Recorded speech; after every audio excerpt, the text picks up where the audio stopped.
Let the world hear his voice. காலத்தை பிரயோஜனப்படுத்திக் கொள்ளுங்கள். கொலோசியர் 4வது அதிகாரம் 5வது வசனம். 1832ஆம் ஆண்டு பிரான்ஸ் தேசத்தைச் சேர்ந்த ஃபெர்டினண்ட் டி லெசப்ஸ் என்பவர் கப்பலில் மத்திய தரைக்கடல் வழியாக பயணம் செய்து கொண்டிருந்தார். கப்பலில் வந்த சக பிரயாணி ஒருவருக்கு நோய் தொற்று ஏற்படவே கப்பல் தனிமைப்படுத்தப்பட்டது. அவர்கள் செல்ல வேண்டிய நாட்டிற்குள் அவர்கள் அனுமதிக்கப்படவில்லை. லெசப்ஸ் மிகவும் சுறுசுறுப்பான மனிதராகையால் அவருக்கு இந்த சம்பவம் கையையும் காலையும் கட்டி போட்டதை போல இருந்தது. ஆனால் அவர் தன்னுடைய இந்த நேரத்தை பயனுள்ளதாக்கிக் கொள்ள நினைத்தார். சார்ல்ஸ் லிப்பேரின் நினைவு குறிப்புகள் அடங்கிய புத்தகத்தை வாசித்தார்.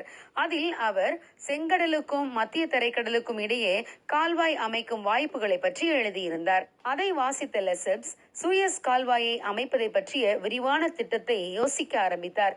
சுமார் 35 ஆண்டுகளுக்கு பின்பு லெசப்ஸின் தலைமையில் கட்டி முடிக்கப்பட்ட சூயஸ் கால்வாய் இந்த உலகத்திற்கு எண்ணற்ற நன்மைகளை கொண்டு வந்தது.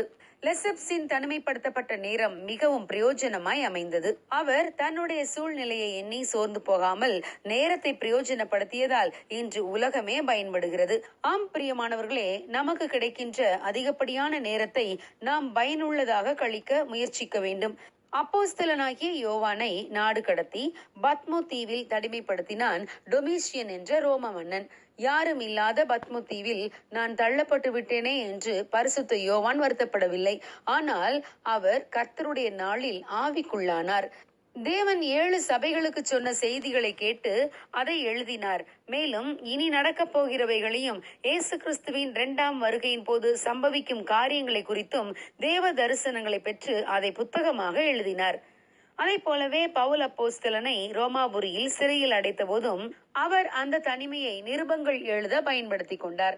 ஆம் பிரியமானவர்களே, எந்த சூழ்நிலையையும் பார்த்து முறுமுறுக்காமல் குறை கூறாமல் பயனுள்ளதாக்க நாம் பழகி கொண்டால் நாமும் அநேகருக்கு ஆசீர்வாதமாக மாற முடியும்.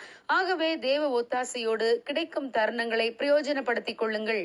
God bless you. Have a good day.